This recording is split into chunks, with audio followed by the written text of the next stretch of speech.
Marcos, capítulo de número 6, verso 1 a seguir nos diz assim: partindo dali, chegou à sua terra, e os seus discípulos o seguiram. E chegando o sábado, começou a ensinar na sinagoga, e muitos, ouvindo-o, se admiravam, dizendo: de onde lhe vêm essas coisas? E que sabedoria é esta que lhe foi dada? E como se fazem tais maravilhas por suas mãos?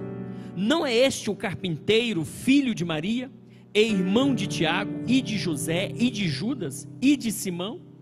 E não estão aqui conosco suas irmãs? E escandalizavam-se nele. E Jesus lhes dizia: não há profeta sem honra, senão na sua terra, entre os seus parentes e na sua casa. E não podia fazer ali obras maravilhosas. Somente curou alguns poucos enfermos, impondo-lhes as mãos. E Jesus estava admirado da incredulidade deles, e percorreu as aldeias vizinhas ensinando.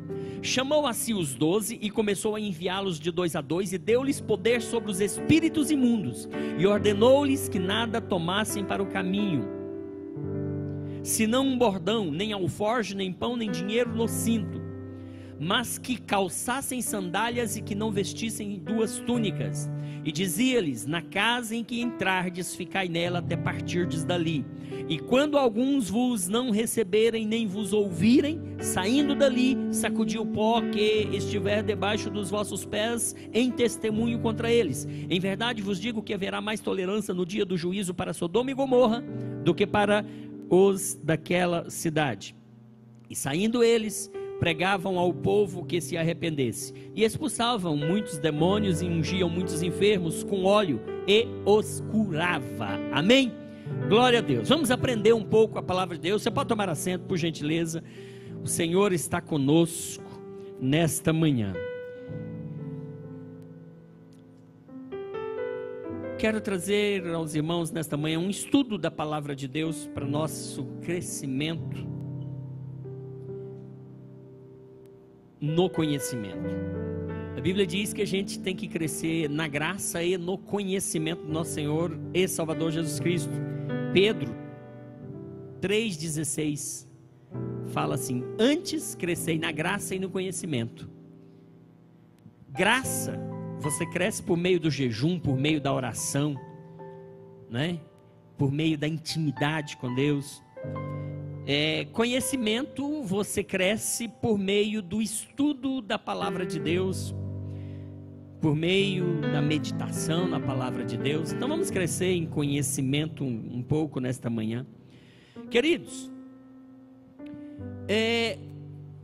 o evangelista Marcos, que escreveu esse evangelho aos romanos, os irmãos sabem que os evangelhos, cada um deles foi escrito a um povo diferente. Mateus foi escrito para os judeus, Marcos foi escrito para os romanos, Lucas foi escrito para os gregos, João foi escrito para a igreja de Jesus, espalhada por todos os lados. Marcos, então, o evangelista, escrevendo o seu evangelho, ele inicia a narração do ministério de Jesus nos primeiros anos e até a crucificação. Mas ele começa aqui então os primeiros anos, e ele vai falar do batismo, e na sequência o batismo, e na sequência a tentação de Jesus. Ele vai falar logo aqui no início da vocação dos discípulos. E nos capítulos, final do capítulo 1, 2, 3, ele vai dar ênfase e ele vai dar destaque ao ministério de Jesus na cidade de Cafarnaum. Cafarnaum, que não foi a cidade onde Jesus nasceu. Jesus nasceu em Nazaré, a sua terra natal foi lá em Nazaré, foi lá em Belém. Jesus nasceu em Belém e viveu em Nazaré.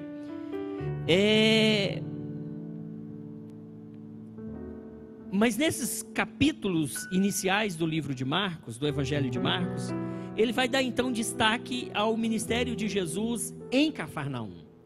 Cafarnaum distava de Nazaré cerca de 30 quilômetros.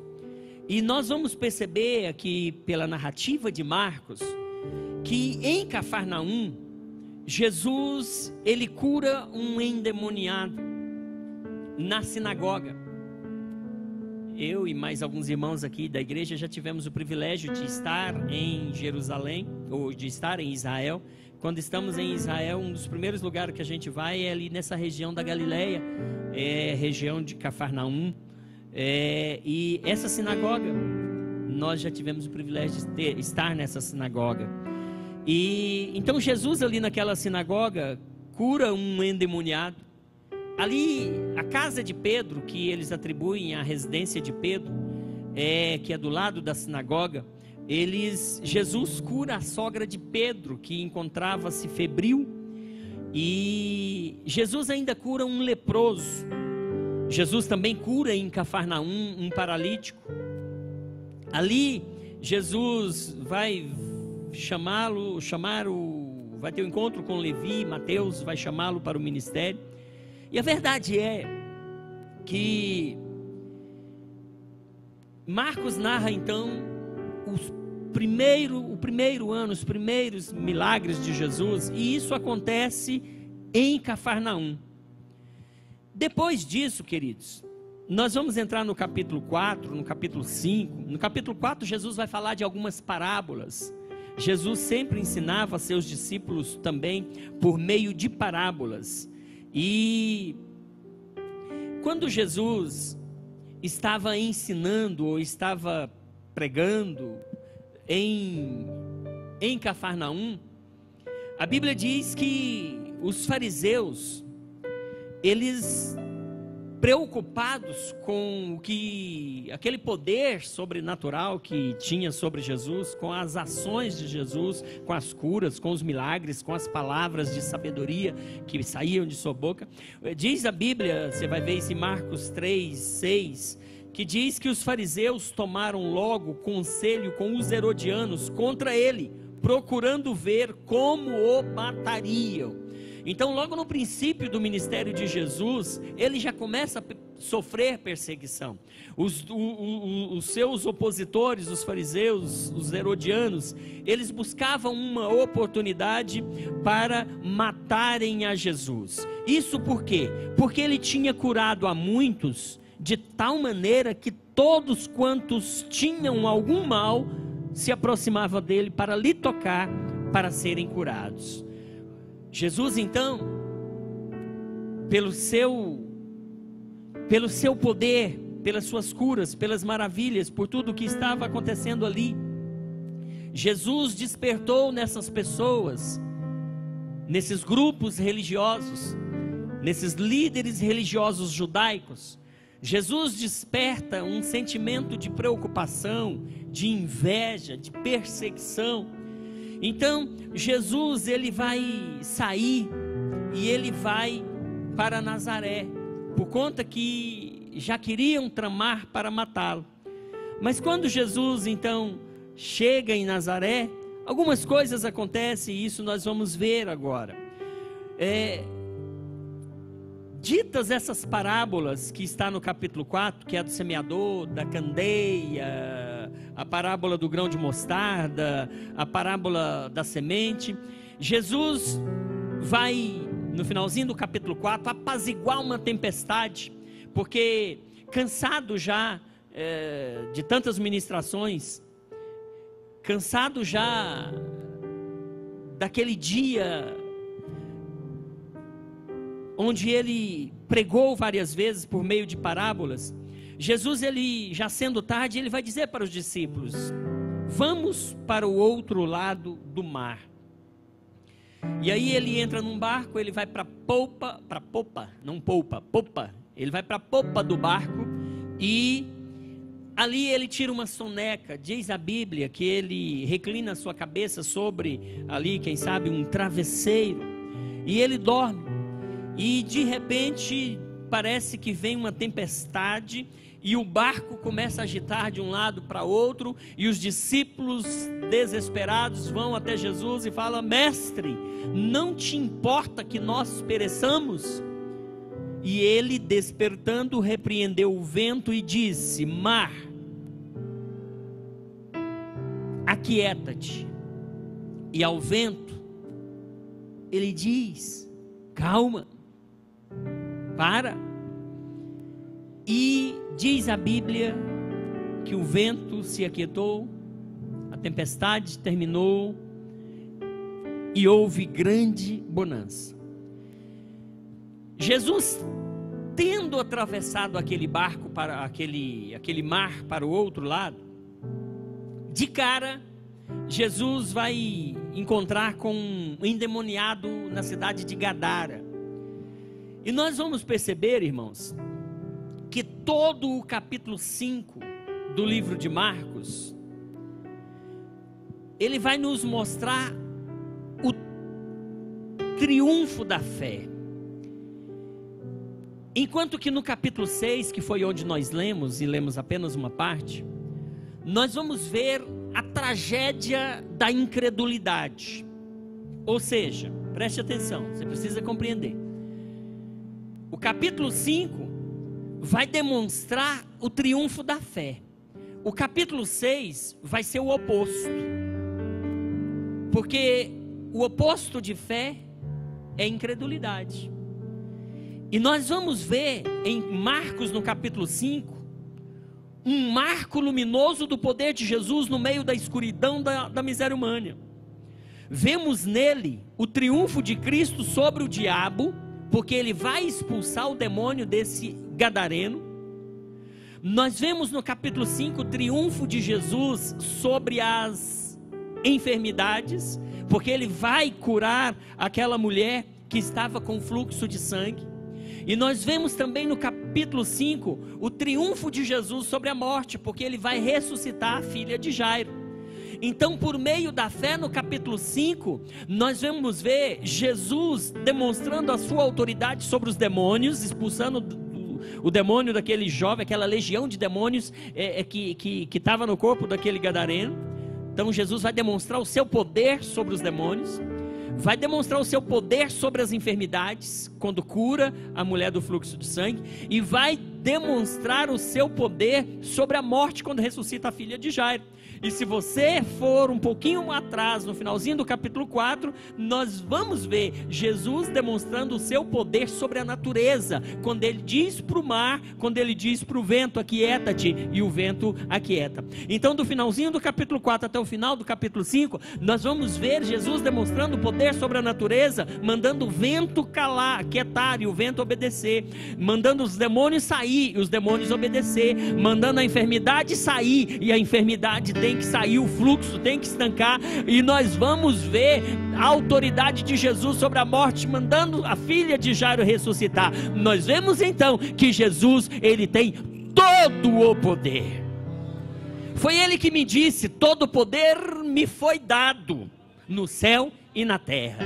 Se ele disse para os discípulos: todo o poder me foi dado no céu e na terra, muito embora essa fala dele vai ser mais adiante, depois da ressurreição, aqui é o começo do ministério, mas lá no final nós vemos isso: me dado todo o poder. E nós vimos que de fato todo o poder foi dado a Jesus. Então, enquanto no capítulo 5, nós vemos o triunfo da fé, essas pessoas sendo curadas por meio da fé, nós vamos ver que no capítulo 6 há exatamente o contrário. Nós vamos ver a incredulidade dos nazarenos, a incredulidade de Herodes, e nós vamos ver a incredulidade dos próprios discípulos. Veja que o capítulo 5 ele faz um contraste com o capítulo 6 acerca da fé. No 5 todos creem, vão até Jesus e o milagre acontece. No 6 Jesus vai até essas pessoas, ele vai à sua cidade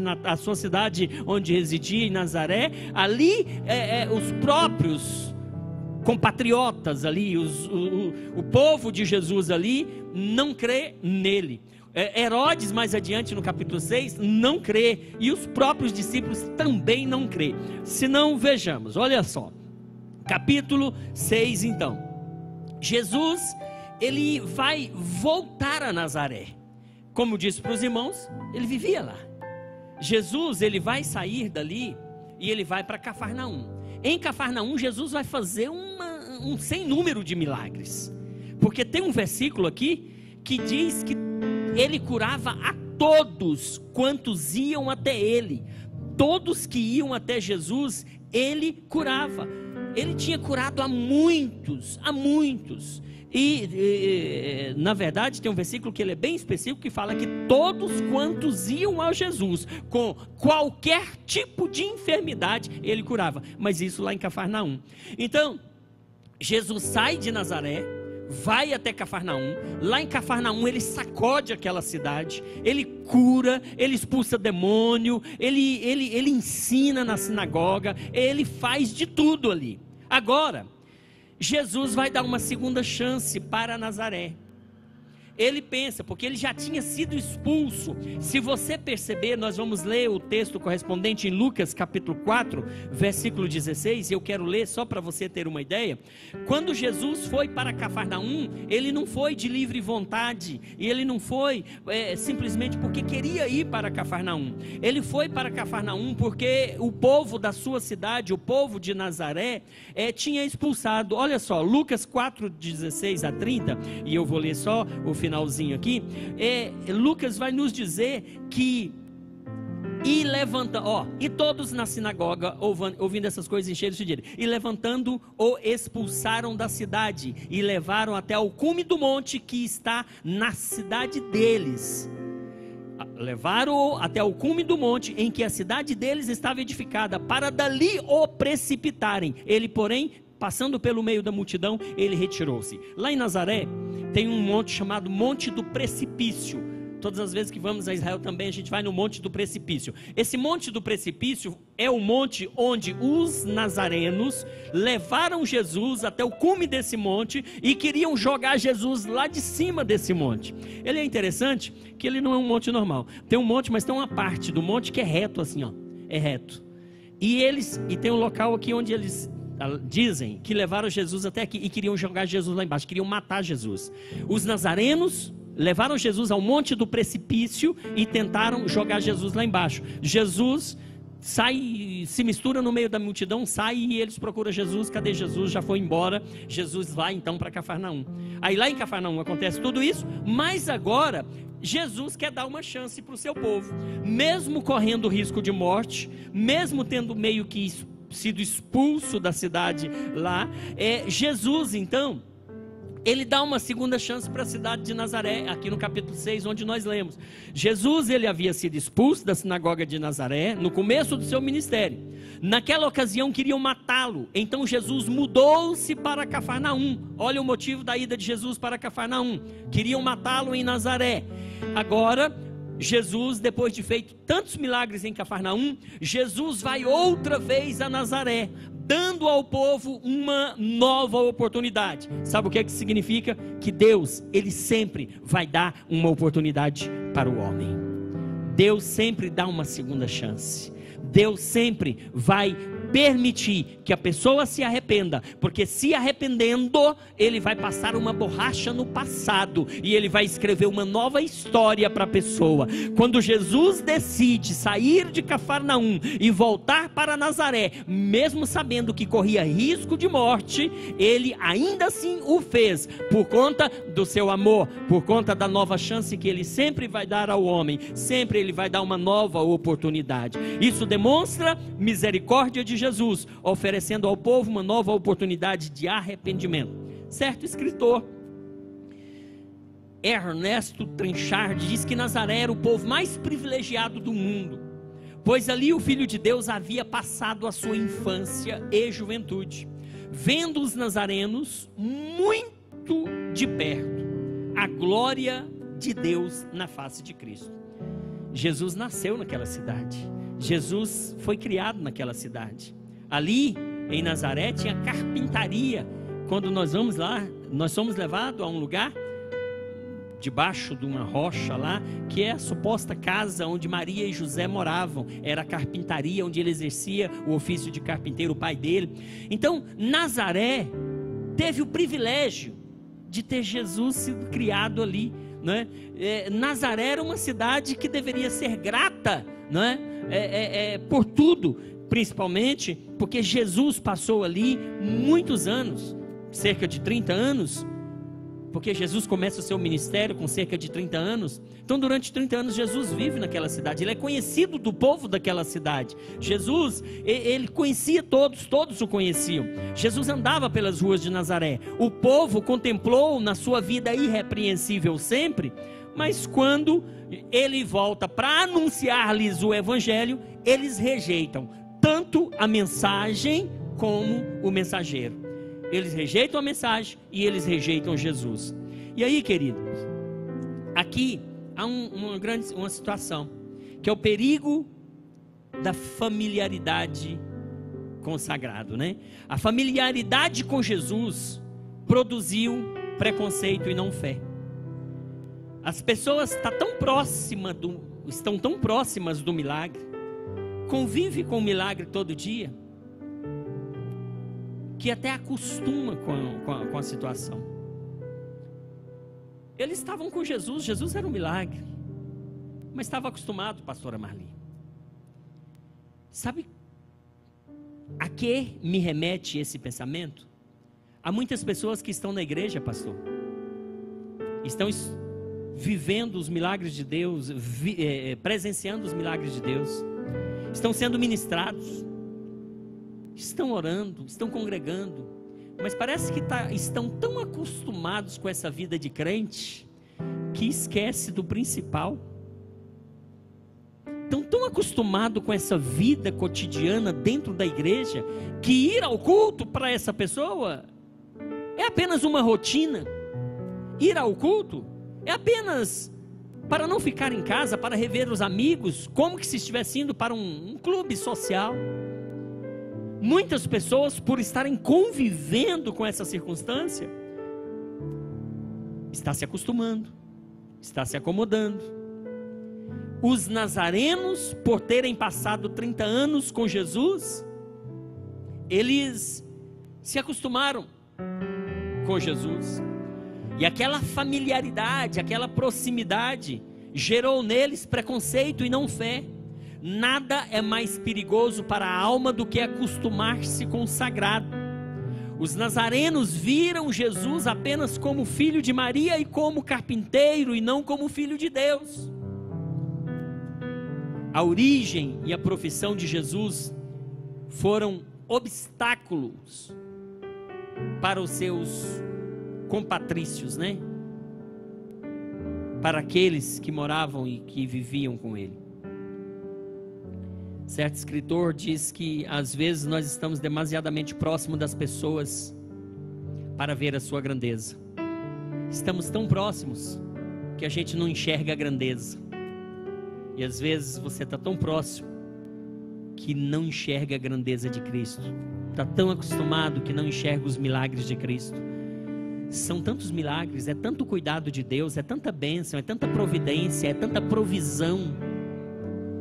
Mas você acha que isso é normal, e você esquece que o provedor, que há um provedor, que há um Cristo acima de tudo isso. Esquece que Jesus está sentado no trono, porque está convivendo tanto com isso, pastor. Os nazarenos estavam nessa circunstância. Cuidado, não seja como os nazarenos. Jesus está aqui, não se acostume com ele, sempre o reverencie, sempre o adore, sempre preste um culto diferenciado. Comece o seu culto ao sair da sua casa, porque você não está vindo aqui para encontrar um irmão, para almoçar depois da escola, para participar apenas dessa ceia. Você vem aqui acima de tudo, porque Jesus está aqui, porque ele vai receber o seu culto, você vai oferecer a ele um culto. Não faça como os nazarenos. E aí é um perigo muito grande do conhecimento separado da fé. Aquele povo conhecia Jesus, mas o conhecimento, pastor Claudenilson, estava separado da fé, estava divorciado da fé. O povo de Nazaré reconhecia que Jesus fazia coisas extraordinárias e tinha uma sabedoria sobre-humana. Tanto é que no versículo que nós lemos, se não me engano 2, eles vão perguntar, os nazarenos vão perguntar, eles se admiravam ao ouvi-lo lá na sinagoga e diziam, os nazarenos, de onde lhe vêm essas coisas? Que sabedoria é essa que foi lhe dada? E como se faz tais maravilhas por suas mãos? Os nazarenos viam, admiravam, reconheciam, mas não tinham fé nele, não acreditavam nele. Era para esse povo cair de joelho aos pés de Jesus. Hoje nós estamos aqui, irmãos, pela fé. A Bíblia nos diz desse Jesus e nós cremos, nós acreditamos, nós exercitamos a nossa fé, nós levantamos a mão, nós servimos a Ele. Agora esse povo está do lado de Jesus, esse povo está ouvindo ao vivo e a cores, esse povo está sentado do lado de Jesus. Jesus está falando com tanta sabedoria, está impondo a mão, está curando, está ressuscitando, está expulsando demônio, está mandando o mar parar, e esse povo, meu Deus, eles conheciam, eles viam, mas eles não criam. Eles tinham a cabeça cheia de perguntas. De onde vem essa sabedoria? Como que isso acontece? Como pode? Muitas interrogações, mas o coração estava vazio. O coração estava vazio, porque eles não puderam explicar. Eles o rejeitaram. Eles levantaram muros para se defenderem do Espírito Santo. O contraste entre o humilde carpinteiro e o profeta sobrenatural foi muito grande para eles compreenderem. Porque quando eles olhavam para Jesus, eles não o viam como filho de Deus. Eles o viam como o carpinteiro, filho de José. Eles o viam como o carpinteiro. Não, esse carpinteiro aí, isso não é filho de José e de Maria? E não se chama suas irmãs, os seus irmãos? Tiago, Judas. Eles enxergavam o que os olhos estavam acostumados a ver sempre, durante 30 anos. Mas agora, começa o ministério, agora tem um outro Jesus. Mas eles não conseguiam enxergar o poder de Jesus ali. E eles, na verdade, ficavam incrédulos a tudo que estava acontecendo. Eles escolheram a descrença, a incredulidade, a falta de fé. Uma escolha que deixou Jesus admirado. Agora é Jesus que se admira deles. Olha o que diz o 6, versículo 6. E estava admirado da incredulidade deles. Agora é Jesus que se admira do povo. Mas como que pode? Diante de tantos sinais, esse povo ainda está incrédulo desse jeito. Jesus agora fica admirado daquela incredulidade. 6,6. Jesus foi rejeitado também pelos seus parentes e membros da sua própria casa. Sua família chegou a pensar que ele estava fora de si. A própria família de Jesus chegou a pensar que ele estava fora de si. Olha o que diz 3,21. E quando seus parentes ouviram isso, saíram para o prender, porque diziam, está fora de si. Olha só, os próprios da sua casa foram os primeiros a rejeitá-lo. O seu pai, a sua mãe, os seus irmãos. Quando viram aquilo, Marcos 3,21. E quando seus parentes ouviram isso, saíram para o prender, porque diziam, está fora de si. E os escribas que tinham descido de Jerusalém diziam, está endemoniado, tem Beelzebu, é pelo príncipe dos demônios que ele expulsa os demônios. Notem que os próprios parentes, a própria família de Jesus, não crê nele. Os próprios de casa tornam-se incrédulos. Jesus, em João 7,55, Jesus ele vai dizer que os próprios irmãos dele não criam nele. Capítulo 7 de João vai dizer, porque nem mesmo seus irmãos criam nele. Olha, a incredulidade, irmãos, prestem atenção, a incredulidade, ela fecha portas. A incredulidade fecha portas. A incredulidade vai fechar as portas daquela oportunidade para a cidade de Nazaré. Jesus não permaneceu em Nazaré, ele foi adiante, ele não insistiu em arrombar a porta. Nazaré perdeu o tempo da sua oportunidade. Realizar milagres em Nazaré poderia não ter nenhum valor, porque o povo não aceitou sua mensagem, nem creu que ele vinha de Deus. Portanto, Jesus seguiu adiante, procurando aqueles que pudessem responder aos seus milagres e à sua mensagem.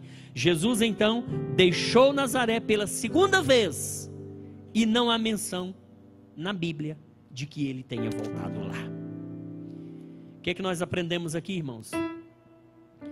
Veja bem, Jesus dá uma oportunidade, Jesus dá uma segunda chance, mas nem sempre vai ter uma terceira chance.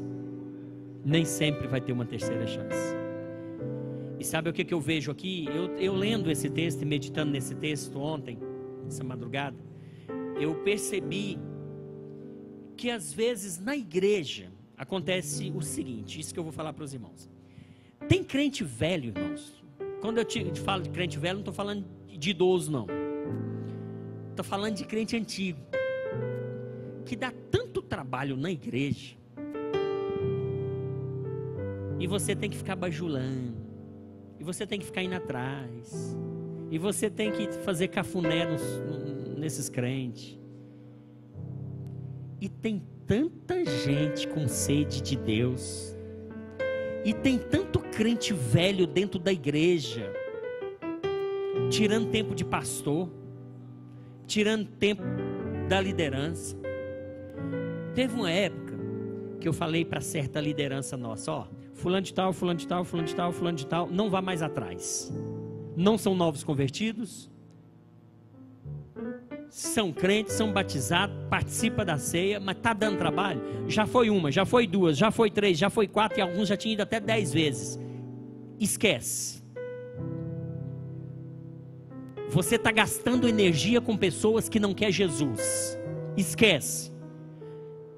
E eu percebi aqui ontem que a minha atitude estava certa, porque Jesus foi para Nazaré e ele foi rejeitado lá 2 vezes, e diz a Bíblia que Jesus deixou Nazaré e foi procurar alguém que estava dando importância à sua mensagem. Então tem muita gente que dá importância à palavra de Deus. Vamos atrás desses. Esses que estão dando trabalho, deixa eles se cuidarem. Tem muita gente tirando a energia do pastor. Tem muita gente, a gente está gastando muita energia, pastor, com probleminha aqui, probleminha ali, de crente velho. Crente que está na igreja só para dar trabalho. Só para dar trabalho. Tem muita gente ali do outro lado que nunca ouviu Jesus. Vai atrás daquele, porque aquele vai dar ouvido a Jesus. Deixa esses crentes velhos aí cuidar de si mesmos. A gente passa o tempo cuidando de crente velho que dá problema. Olha, o texto vai dizer assim: portanto Jesus seguiu adiante. Imagine se Jesus tivesse ficado parado em Nazaré, esperando converter a cidade e os povos de Nazaré. Ele não teria ido para as outras aldeias circunvizinhas, o evangelho não tinha avançado, porque ele ia ficar ali, ia morrer ali, aquele povo não ia aceitá-lo, porque aquele povo era incrédulo, aquele povo não conhecia, não sabia diferenciar o Jesus filho de Maria, o carpinteiro, do Jesus filho de Deus que estava operando milagre, que estava sendo manifesto ali.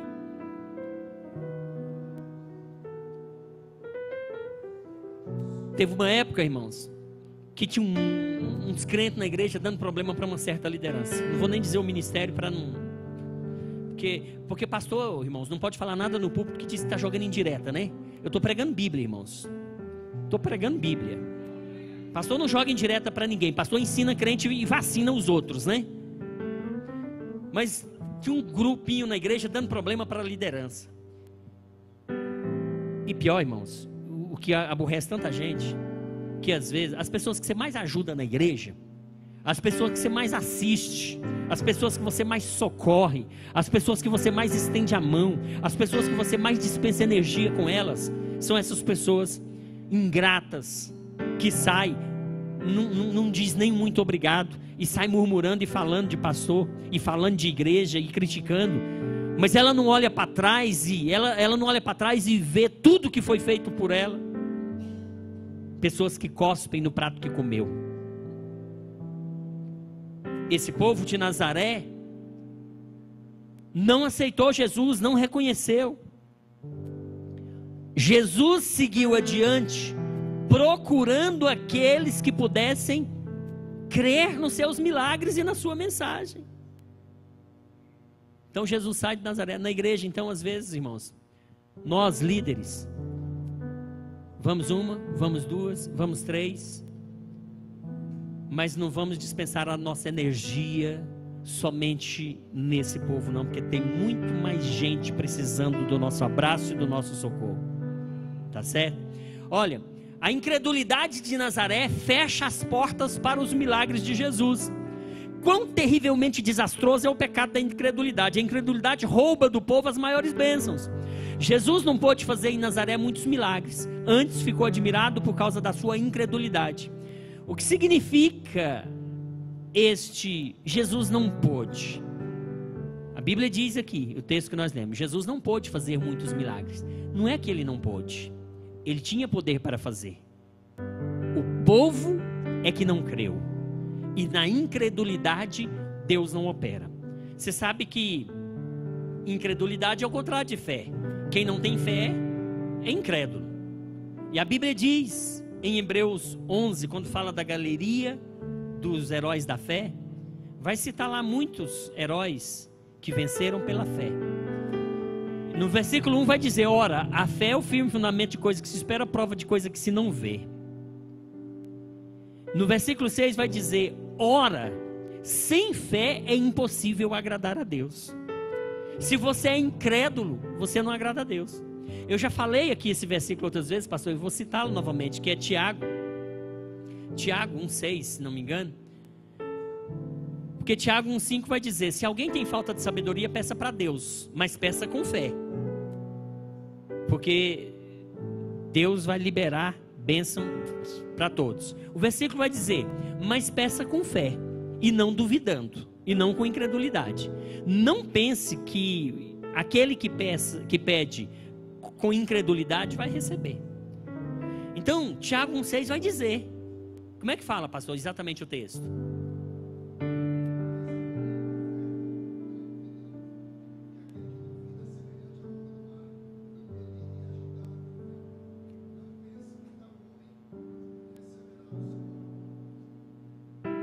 Peça, porém, com fé, porque aquele que duvida é como o vento, que é como a onda do mar, que é levada pelo vento de um lado para o outro. Não pense tal homem que vai receber do Senhor alguma coisa. Então, esse povo era incrédulo. Então, por que eles não receberam milagres? Justamente porque o povo não cria. Não é porque Jesus não podia fazer o milagre, ele fazia, mas o povo não cria, então também não adiantava ele curar, porque ele ia curar a cidade toda, mas o povo ainda ia continuar duvidando e querendo matar ele. Então, se o povo não cria, vou fazer milagre, vou perder tempo, vou gastar energia aqui, eu vou para outro lado, porque tem muita gente aí que vai me reconhecer e vai me aceitar. Certo escritor diz que na ausência da fé, ele não pode fazer obras poderosas, segundo o propósito de seu ministério, pois operar milagres onde a fé está ausente, na maioria dos casos, seria meramente agravar a culpa dos homens e endurecer os seus corações contra Deus. Jesus fazer milagre em Nazaré ia apenas agravar a culpa daquele povo, e eles iam continuar mais incrédulos e mais revoltados e querendo matar Jesus, né? A incredulidade foi o mais velho pecado do mundo. Começou no jardim do Éden, onde Eva creu nas promessas do diabo em vez de crer na palavra de Deus. A incredulidade traz morte ao mundo. A incredulidade manteve Israel afastado da terra prometida por 40 anos. A incredulidade é o pecado que especialmente enche o inferno. Quem não crer será condenado, disse Jesus. A incredulidade é o mais tolo e inconsequente dos pecados, pois leva as pessoas a recusarem a mais clara evidência, a fechar os olhos ao mais transparente testemunho e ainda crer em mentiras. Pior de tudo, a incredulidade é o pecado mais comum do mundo. Milhões são culpados desse pecado por todos os lados. Então, a incredulidade, no capítulo 6, vai fechar as portas para as bênçãos em Nazaré. Agora, tem portas fechadas por conta da incredulidade, mas tem portas abertas para a salvação. Olha o que acontece.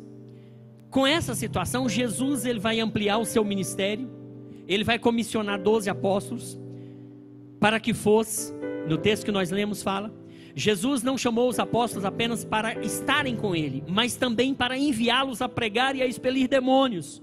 Agora que já estão treinados, eles são enviados, eles estão indo em nome de Jesus, com a autoridade de Jesus, levando a mensagem de Jesus, mas com uma extensão da sua própria missão. Quem receber um desses mensageiros recebe a Jesus. Jesus, ele deu aos apóstolos a mensagem.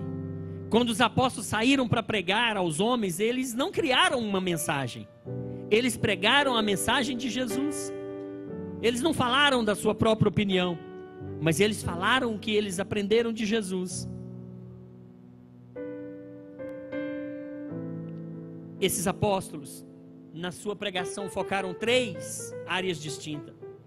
Eles pregaram arrependimento, eles curaram os enfermos, ungindo com óleo, e eles expulsaram demônios. Pregaram arrependimento. A mensagem do Evangelho começa com arrependimento. Arrepender-se significa mudar de mente e logo adaptar-se à ação, a essa mudança. O arrependimento não é lamentar-se sentimentalmente, é algo revolucionário. Por isso, são tão poucos os que se arrependem. Devemos chamar as pessoas ao arrependimento se queremos seguir as pegadas dos apóstolos. Nada menos do que isso deve ser exigido. E é impossível alguém entrar no reino dos céus sem passar pela porta do arrependimento. Só entra no céu quem se arrepende. Os apóstolos curaram enfermos, ungindo com óleo. Os apóstolos pregaram aos ouvidos e aos olhos. Falaram e fizeram. Proclamaram e demonstraram. Eles tinham palavra, mas eles também tinham poder. A salvação é uma bênção que se estende ao homem integralmente. No corpo, na alma e no espírito. Os apóstolos ungiam os enfermos com óleo. As curas sempre foram milagrosas e instantâneas.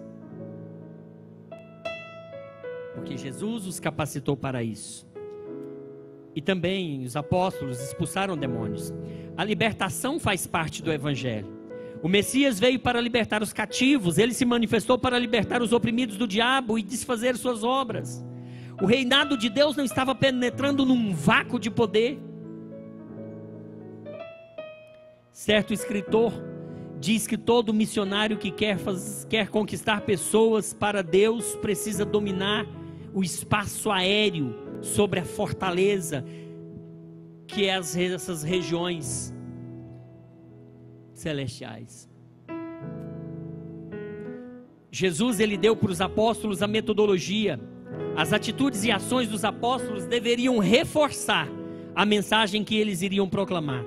Jesus ensinou alguns aspectos metodológicos importantes. Saibamos, os apóstolos foram enviados de 2 a 2. Metodologia de Jesus. Isso fala da mútua cooperação, mútuo encorajamento, mútuo ensino e também credibilidade do testemunho. A Bíblia ensina que é melhor serem 2 do que 1, e é pelo testemunho de 2 pessoas que toda causa se resolve. Então Jesus recomenda que eles saiam de 2 em 2. Também os apóstolos deveriam confiar no provedor e na provisão. O que quer dizer isso? Que eles não deveriam levar túnica extra. Eles não deveriam levar no alforge dinheiro. Eles deveriam confiar única e exclusivamente na provisão divina enquanto eles faziam aquela obra. Jesus estava lhes mostrando que o trabalhador é digno do seu trabalho. Jesus queria que eles fossem adequadamente supridos, mas não ao ponto de cessarem de viver pela fé. Jesus alerta sobre o perigo da ostentação. Desse jeito, os discípulos tinham que crer que Jesus não iria lhes deixar faltar nada. Os mensageiros não deviam ser temidos nem invejados. Eles deviam fazer a obra do Senhor. Eles não deveriam fazer a obra do Senhor como uma fonte de lucro. E ainda, os apóstolos deveriam ser sensíveis à cultura do povo. Deviam comer o que se colocava na mesa e não devia ficar mudando de casa em casa, enquanto permanecia na cidade. Hospitalidade era um dever sagrado no Oriente. Da hospitalidade faziam parte a saudação, lavar os pés, oferecer comida, proteger e acompanhar na despedida. Os pregadores não podem violentar a cultura do povo ao pregar a eles a palavra de Deus. O evangelho deve ser anunciado dentro da cultura de cada povo. Essa era a metodologia que Jesus estava ensinando e estava exigindo que aqueles apóstolos fizessem.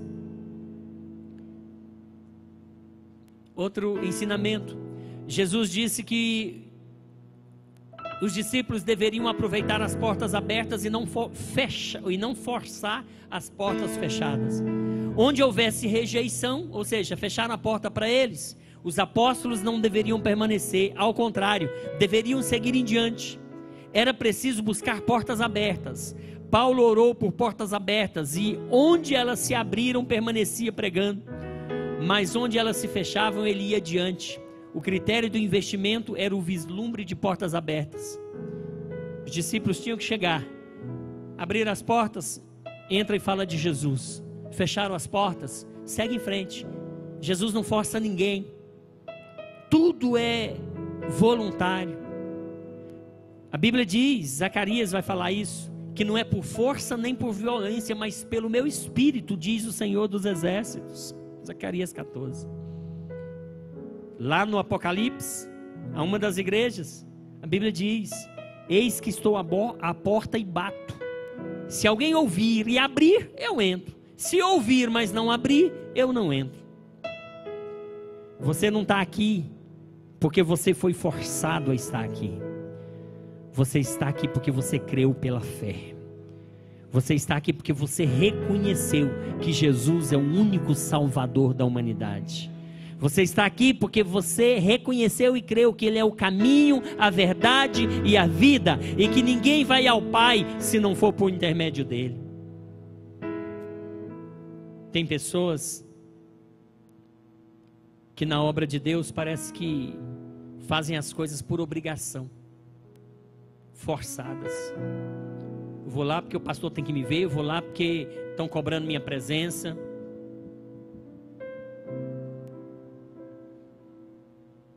Pastor Anderson Luiz, um dia desse pregando na sede, pastor Anderson Luiz é o pastor de Águas Lindas. Ele disse que certo dia ligou para um irmão: meu irmão, cadê você? Não tenho visto você na igreja, você está sumido. Não, pastor, fica tranquilo, eu vou aí para o senhor me ver.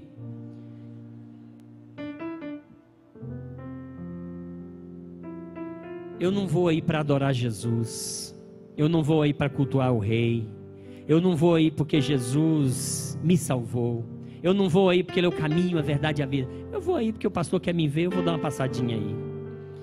Tem pessoas que são assim. Olha, Jesus só vai aceitar o seu sacrifício se ele lhe custar alguma coisa.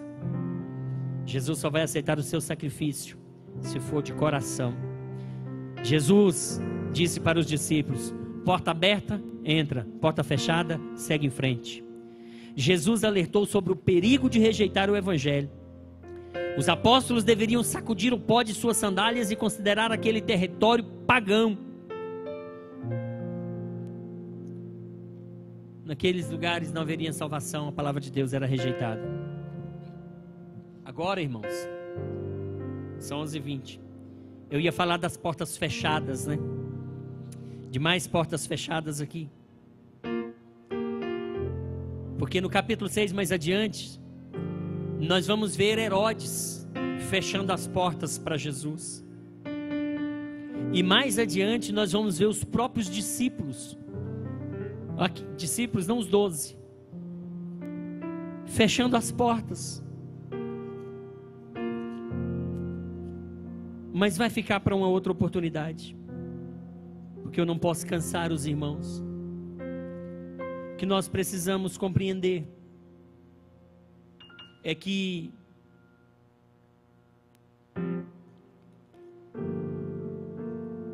nós precisamos servir a Jesus por fé, por fé. Nós precisamos crer nos milagres de Jesus por fé, porque Jesus, ele faz o impossível, como está no capítulo 5, que eu disse para os irmãos, vem o endemoniado gadareno. Que situação desse homem! E aqui tem uma outra situação, irmãos. Aqui tem uma situação que quando Jesus chega do outro lado do mar, ele dá de cara com esse gadareno. Esse gadareno, irmãos, alguns estudiosos dizem que Jesus atravessou o mar somente por causa dessa vida. Jesus atravessou somente para salvar esse gadareno, porque esse gadareno aqui, ele já tinha sido rejeitado pela família, ele já tinha sido rejeitado pela sociedade, ele vivia em sepulcros, eles amarravam ele e as cordas se arrebentavam. Era uma pessoa que já tinha perdido tudo. Mas Jesus vai lá. Olha só, porque tendo sido muitas vezes presos em grilhões e cadeias, as cadeias foram por ele feitas em pedaços e os grilhões em migalhas, e ninguém o pode amansar. Ele tinha morada nos sepulcros, nem ainda com cadeias podiam prendê-lo, e andava sempre de dia e de noite, clamando pelos montes e pelos sepulcros, e ferindo-se com pedras. Jesus vai àquele lugar somente para salvar, atravessa o mar. O diabo, dizem alguns, que o diabo, para tentar impedir a chegada de Jesus aqui, quando Jesus está atravessando o mar, ele dá uma sacolejada no mar, e os discípulos enfrentam uma grande tempestade. Já ouvi depoimento, a Bíblia não esclarece isso, mas dizem que o diabo, naquela tempestade ali, estava tentando barrar Jesus para não salvar o homem lá do outro lado. Se naquela tempestade aquele barco se afunda, esse homem não era salvo, mas Jesus estava indo ali para salvar aquele homem. E chegando ali, então, Jesus cura esse homem, Jesus ressuscita a filha de Jairo, Jesus cura aquela enfermidade que aquela mulher já sofria dela há 12 anos, já tinha gastado todo o seu dinheiro com todos os seus recursos com médicos. Aquela mulher exerceu uma fé tão sobrenatural que a multidão tentou barrá-la, mas ela se infiltrou, ela queria apenas tocar na orla. Fé. Esse Jairo era um dos principais da sinagoga. Ele foi até Jesus, sua filha ficou enferma em casa, já morta, mas ele tinha fé que se ele encontrasse com Jesus, Jesus podia ressuscitar sua filha. Nós temos que servir a Jesus com fé, por fé, acreditando que tudo é possível ao que crê. Tudo é possível ao que crê. Não sejamos como os nazarenos, incrédulos, mas sejamos filhos de Deus, fiéis, crentes, não incrédulos, porque tudo é possível ao que crê. Jesus disse para Marta, vamos ficar de pé. Jesus disse para Marta, quando Jesus chega na sua casa, Lázaro estava morto há 3 dias, e ela fala, mas Jesus, já faz dias que ele está morto, já cheira mal, Jesus fala para Marta, 14:40 de João: se tu creres, tu verás a glória de Deus. Se tu creres, o teu milagre vai acontecer. Se tu creres, a tua bênção vai chegar. Se tu creres, Deus vai mover as águas a seu favor. Se tu creres, aquilo que tu tanto espera do Senhor vai acontecer. Agora, se você não crê, Jesus vai seguir em frente e você vai ficar na sua incredulidade. Creia que Jesus tem todo o poder. É-me dado todo o poder no céu e na terra. É-me dado todo o poder. Ele pode resolver o seu problema. Tenha fé em nome de Jesus Cristo. Amém? Deus abençoe. Pastor Leverson, por favor.